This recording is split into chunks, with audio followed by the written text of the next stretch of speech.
Music legend Rick Derringer, who was best known for the 60s hit Hang On Sloopy and the 70s single rock and roll Hoochie Coo, has passed away. He was 77.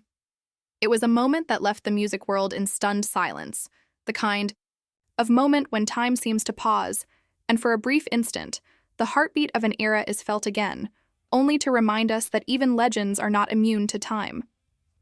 The news was delivered with quiet sorrow by his longtime friend and companion Tony Wilson, who broke the devastating announcement via Facebook on Tuesday.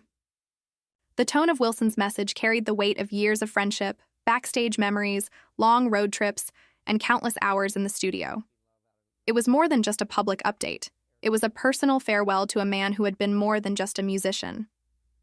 He had been a brother, a creative partner, a beacon of brilliance, and above all, a true original in a world that too often rewards imitation. According to Wilson, Derringer died peacefully in his sleep on the night of Monday, May 26th.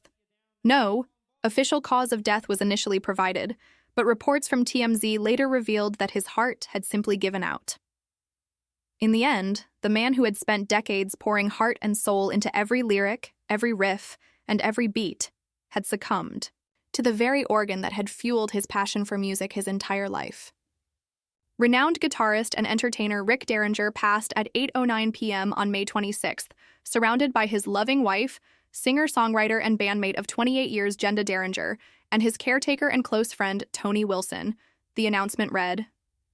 It was a statement that sounded more like a lullaby than an obituary, soft, mournful, and deeply human. Wilson's words painted a picture of a farewell not marked by alarms and hospital beds, but by peace, dignity, and the comforting presence of love. With a career that spanned over 6 decades, Rick Derringer was far more than just a musician. He was a revolutionary figure whose work carved deep lines into the bedrock of American rock history.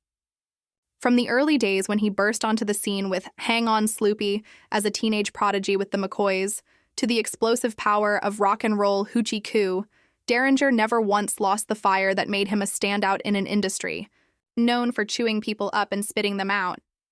He stood tall through the psychedelic haze of the late 60s, danced through the gritty grooves of the 70s, adapted to the synthesizer-heavy textures of the 80s, and remained a relevant and respected figure into the 21st century. The man lived through eras and somehow made each one his own. Hang On Sloopy wasn't just a hit, it was a national sensation. It captured a specific moment in time, a kind of youthful rebellion mixed with innocence that resonated with a generation coming of age during a period of immense cultural transformation. And Derringer wasn't just along for the ride, he was one of the drivers. That track became the anthem of Ohio and eventually one of the most recognizable songs in the American rock catalog. It was raw, it was catchy, and it introduced the world to a talent that was far more than a one-hit wonder. But if Hang On Sloopy introduced him, rock and roll Hoochie Coo cemented him. Released in 1973, this song was loud, unapologetic, and deeply rooted in the blues rock traditions that had birthed an entire genre. With it, Derringer didn't just play the guitar, he made it scream. He turned it into a living, breathing entity that pulsed with rebellion and raw energy. It was a call to arms for anyone who had ever picked up a 6-string and dreamed of saying something that words alone could never express. Beyond his own hits, Derringer was a prolific collaborator, producer, and session musician. He played with and for some of the biggest names in rock, including Johnny Winter, Edgar Winter, Alice Cooper, Steely Dan, and even Weird Al Yankovic. His guitar work appeared on albums that defined generations, and his production helped shape the careers of others. He wasn't just a performer. He was an architect of sound, a craftsman who understood how to turn chaos into music, and music into meaning. One of the most remarkable aspects of Derringer's career was his ability to evolve. Many artists become relics of their era, locked in time and unable to adapt. Not Derringer. He continued to release new material, collaborate with emerging talents, and even embraced digital technology and new distribution methods in ways that many of his contemporaries didn't. He never stopped learning, never stopped growing, and never stopped caring about the music. That's rare, that's special, and that's a testament to his character as much as his talent. Yet for all his professional achievements, what truly set Rick Derringer apart was the man behind the music. Those who knew him often speak not just of his virtuosity on the guitar, but of his kindness, humility, and deep sense of spirituality.